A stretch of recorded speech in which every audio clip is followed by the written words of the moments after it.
Արագածոտնի մարզի ներքին Ստասնաշեն գյուղի բնակիչները, Արմեն Գալայանի մարտական ընկերներ, հարազատներն ու բարեկամները հավաքվել են Երևանի Նազարբեկյան 25 հասցեում, որտեղ հիշատակի արարողություն էր։ Բացվեց Արմեն Գալայանի հիշատակը հավերժացնող հուշաքար։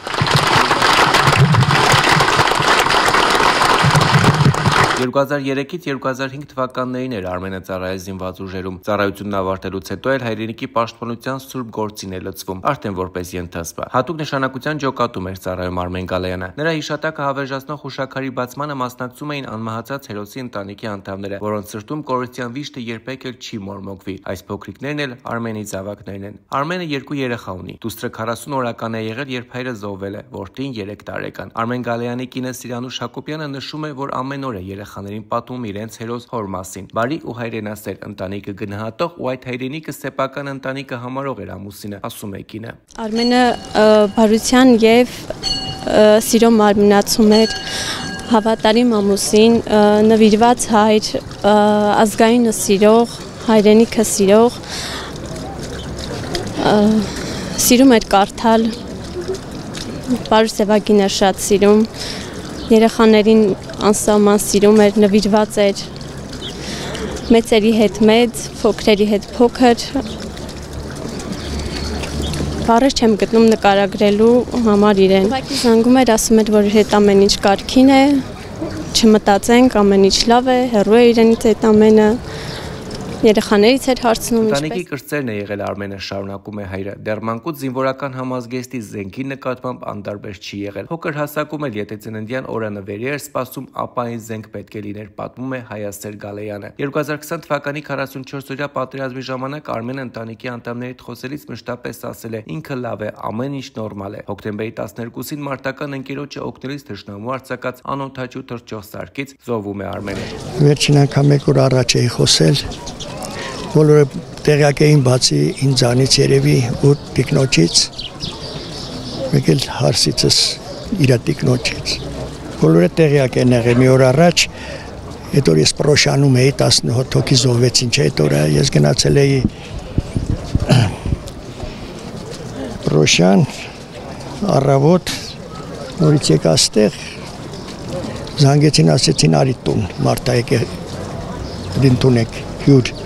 Գնացի Դավիթ Թաշեն, ես մահաբեր ոտը լսեցի։ Երազանքներ շատ ուներ, բայց սփոփենք նրանով, որ թեուտիկունք լինենք իրան Կարենիս հետ միասին, իր զավակներին, կոնե ինչ-որ բանով օգտակար լինենք։ Փառք ունեմ շատ շնորհքով հարս, որ իրոք արժաների որդուն ու հաստատ գիտեմ, որ իր հիշատակը վառ է պահելու եւ անելու այն, որ այն բացը, որը թողել է եղել է իր կյանքում, որ պետք է Արմենից ստանար, ինքը հաստատ համոզված եմ, որ կփոխանցի իր զավակներին, բացի այն գուրգուրանքից, որը հայրական գուրգուրանք է, որը պակասելու է։ Չնայած այն հանգամանքին, որ Արմեն Գալայանը ընտանիքի հետ վերջին տարիներին Երևանում էր ապրում, բայց կապը մշտապես պահել է ծննդավայրի ներքին Ստասնաշենի հետ։ Իսկական սասունցի, ասում է գյուղի միջնակարգ դպրոցի փոխտնօրենը, հավասարակշռված ու ընտանիքին նվիրված։ Այդ նվիրումով էլ մինչև վերջին պահը կռվեց թշնամու դեմ։ Խաղաղության աղավնին էր, շարունակում է մարտական ընկերը, ում հետ միասին արիաբար կռվել են։ Ինքը ծանր վիրավորվել է, Արմենը ցավոք զոհվել։ Մարտական գործողությունների սկզբի օրվանից իրար հետ ենք եղել, անգամ մինչև վերջի պահը, առաջի որ հարվածը ստացվել է, մեր ընկերն անկել, մենք երկուսով իրար կողք ենք, մենք օգնել ենք, բարձրացրել ենք ու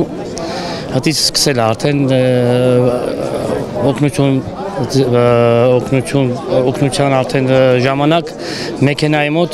մոտենալուց արդեն ես այդ պահին այնտեղ չեմ եղել, իրանք վերցրել են, որ դեպի մեքենան գնան, երկրորդ հարվածն է եղել, ես էլ մեր ընկերոջ զենքը եւ մնացած պարագաներն եմ մոտիկացել, որ վերցնեմ մոտեցնեմ, այդ պահին արդեն հարվածը եղել է, արդեն էպիկենտրոնը մեքենայի վրա, Արմենը զոհվել է, ես էլ վիրավորվել եմ շատ բարձրով վիրավորվել եմ, հրաշքով եմ պրծել։ Մի խոսքով փրկելուց, այո, ընկերոջը օգնություն ցուցաբերելուց ապա հայրենի գյուղի հետ, հայրենի համայնքի հետ, հայրենի դպրոցի հետ միանշանակ կար։ Այսօր էլ քանի որ առիթը ներկայացավ, մենք դպրոցում Արմենի անունով անկյուն ունենք դասասենյակներից մեկում, որը կարծում եմ ավելի ոգեշնչող նշանակություն ունի նաև մեր աշակերտների ռազմահայրենասիրական դաստիարակության գործում։ Այն որ իրենք Արմենի նկարը, Արմենի հանդերձանքը, Արմենի մարտական ուղին եւ կենսագրությունը տեսնում են դասարանում, դա արդեն շատ կարևոր է։ Արմենի մարմինը հանգչում է հայրենի գյուղի գերեզմանատանը, այնտեղ էլ ամեն օր թարմ ծաղիկներ են դրվում։ Իսկ այսօրվանից արդեն այս հուշակարի մոտով անցնող յուրաքանչյուր քաղաքացի կծանոթանա Սասունցի Արմենի հերոսական կյանքի դրվագներին, հիշելով ու խնկարկելով նրա վառ հիշատակը։ Երկիրը դատարկվել է հարստացնելով երկինքը, ու հնչող այս ծափերն էլ կհասնեն երկինք։